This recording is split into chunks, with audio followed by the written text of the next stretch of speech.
Hi, and welcome to this interview with the CEO of Pricer, Magnus Larsson, who we will discuss the latest trends with about for the coming 15 minutes. But with that said, initially, would you like to give us a brief overview of what Pricer does, and then we'll go into the questions? Absolutely. So Pricer is a Swedish company. We work within the retail sector and we focus on retail tech. We've been around for a little bit more than 30 years, so you could say that we pretty much know most of what it means to be a retailer, but also what they need in terms of solutions in the store. So our focus is technologies for in-store communication. So that's what we do.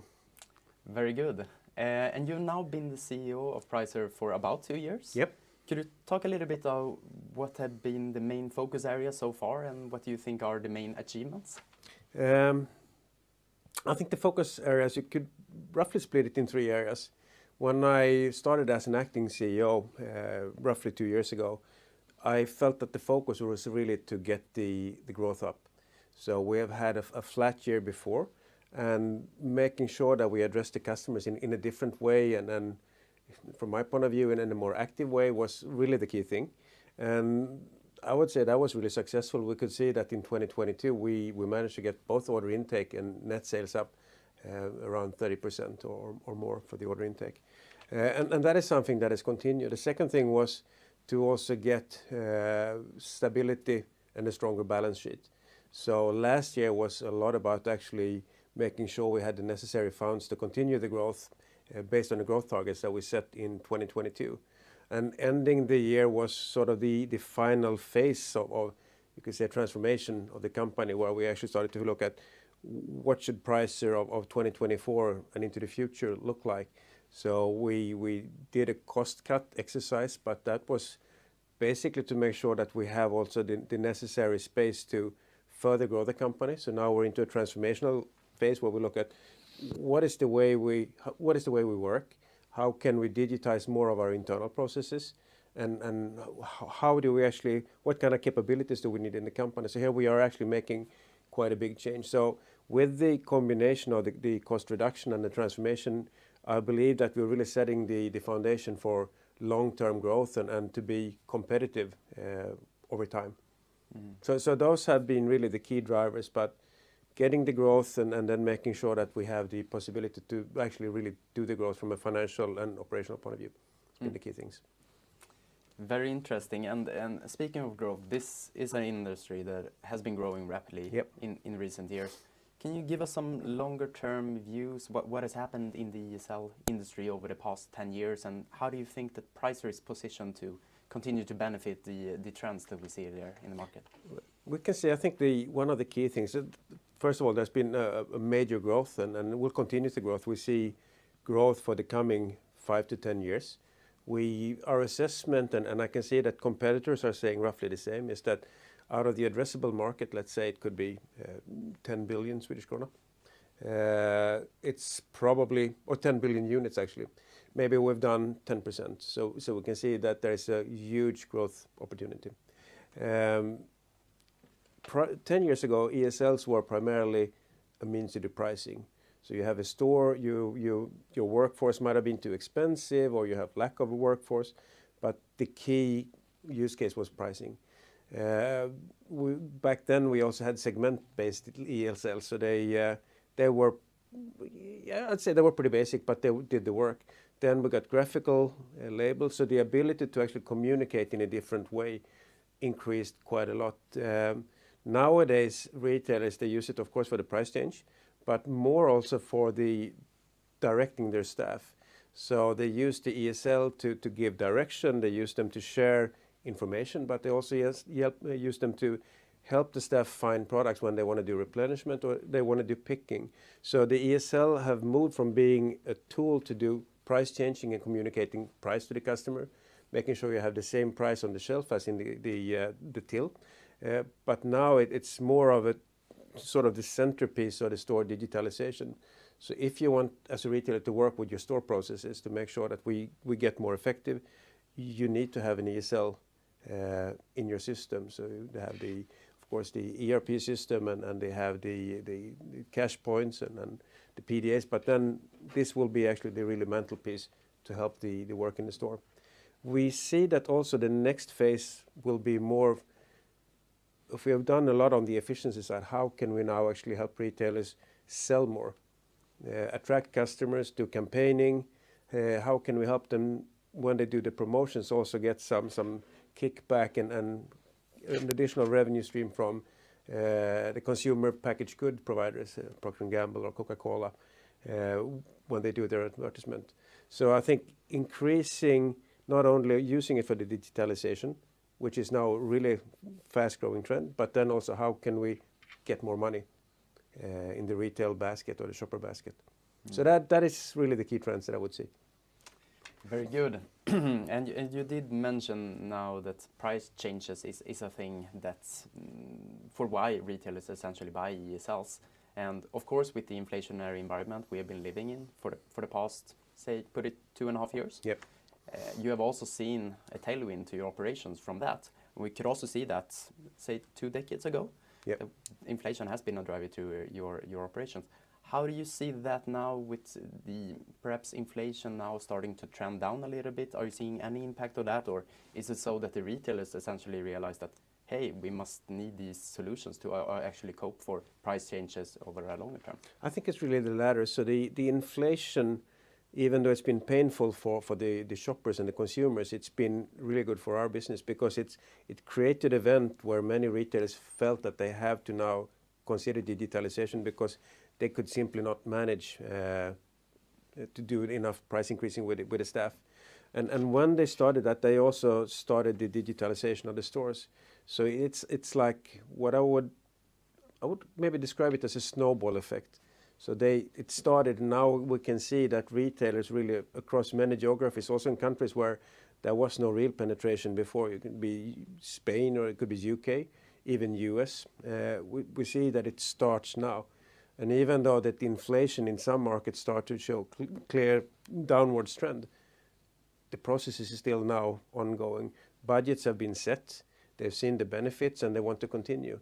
And here I think really the working with the staff, being more efficient in the store, looking at how can we communicate with our customers or with the shoppers. That is now the real driver that I see. So of course it's been helpful for us. And we see also the shortage of staff. And I think another driver for UK, as an example, is the decision to do the Brexit, which is now affecting the availability of staff. So for many of the retailers we speak with, they don't really have any staff, or it's difficult to get them. So even with inflation down, they will still need to actually be more efficient in the store and the way they operate to manage. Interesting stuff. And then I'd like to continue a little bit on the recurring revenue topic. Yep.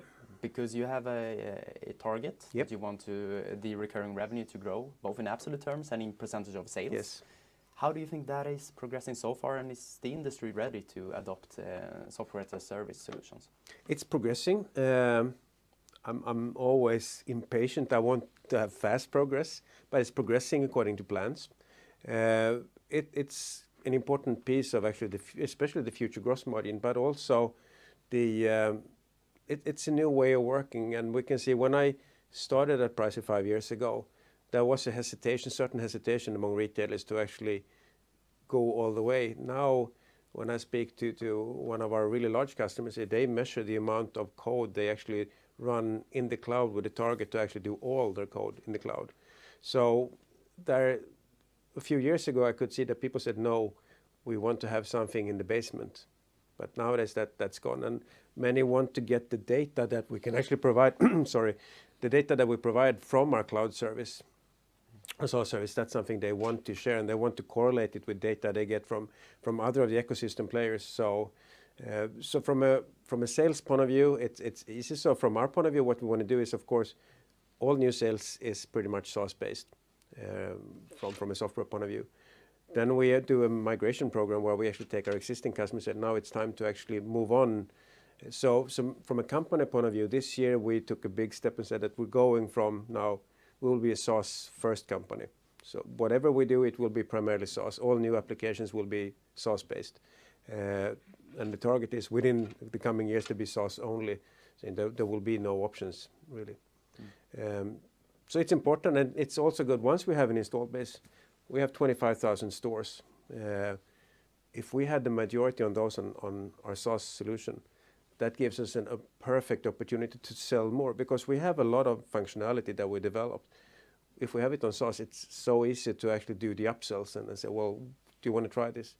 And if you look at the successful SaaS companies, Salesforce, this concept of customer experience and customer success is something that will be quite easy to do if we actually have this base platform in place.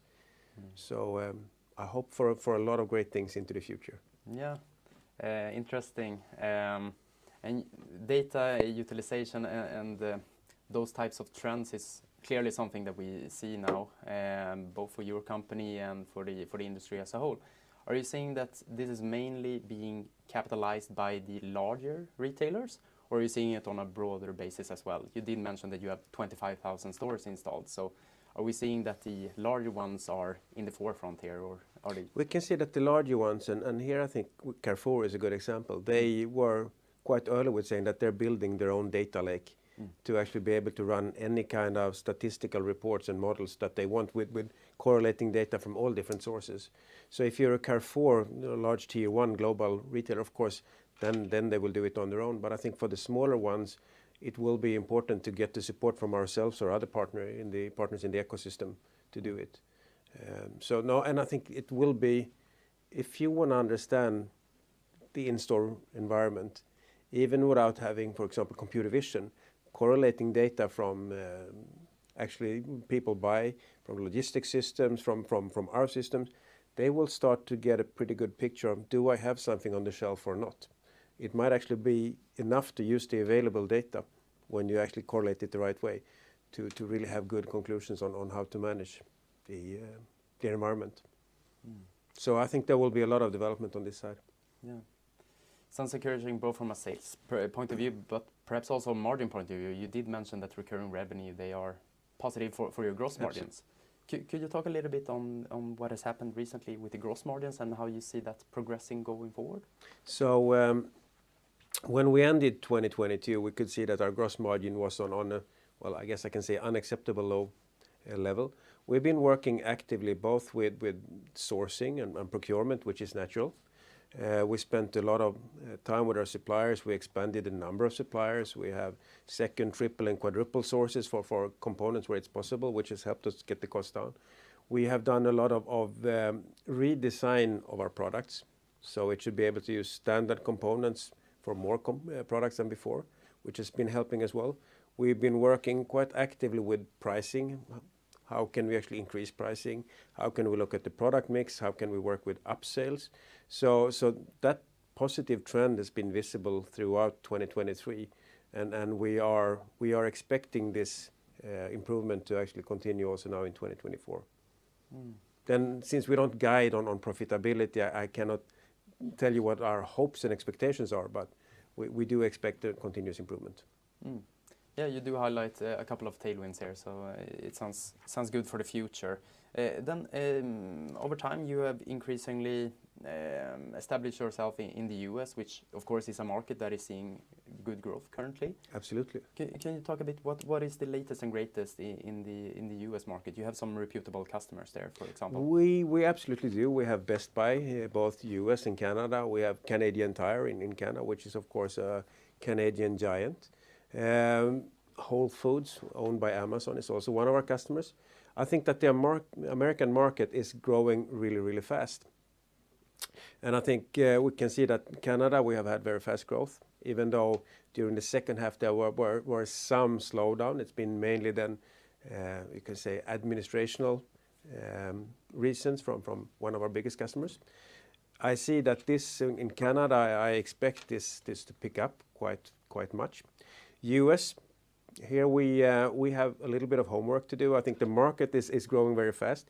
We have done some reorganization to better address the market. And here I think that the global sales manager or sales management setup that we have recently announced, I think that will be one of the key things now to say that, let's address this market and the opportunities that we see in a different way, because the market is there and there is no reason to believe that we should not be the key player or one of the key players. I tell my team that we should be number one, but okay, then we have reality and let's see where we end up. But I see from my point of view, the American market is massive. It's happening right now, and that there will be a lot of opportunities for us to really be the key player on that market. But I would maybe have wanted it now, but I see that will happen maybe a little bit later than I was hoping for or wanting. Yeah. Still good traction in recent years, I must say, from my point of view. Just on a final point, could we just describe a little bit on the cost savings that you announced earlier or in the latter part of 2023? Yep. What is behind that, and when do you expect these to yield full results? So the cost saving, it's actually a combination of several things. One is, of course, that we have done a headcount reduction. So we announced it in December. Actually, I would say all headcount reductions have been announced. We won't be able to see all the cost savings yet. I think that the maximum effect of the cost savings will probably be visible somewhere Q3 and Q2, beginning of Q3. That's probably where we would actually see the peak. But it will also, even though we've done cost reductions, we will actually take some of the savings that we want and invest in new capabilities, competencies. So we are speaking then about the transformation, there are some capabilities that we haven't had before that will also invest in. So hence we will see there will also be a little bit of an increase afterwards, but that is because we're then changing the way we work. The other part of the cost saving is, of course, we've been looking at administrative costs. It could be travel or it could be facilities, to see what can we do to actually get the cost level down. So it's actually a major decrease that we do. It will have an impact, of course, on the result this year.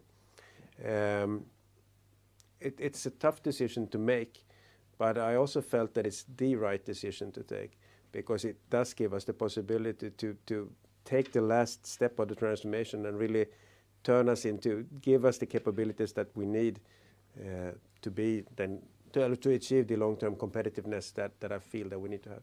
So hard decision, but I think that the outcome will be extremely positive for the company and for our customers. And also from a profitability point of view, as you also highlighted. Of course, for our shareholders. Very good. Exciting stuff, but I think we are running out of time. So I'd like to thank you for attending here today. And with that said, we'll end this interview. Thank you so much. Thank you very much, Simon. Thank you.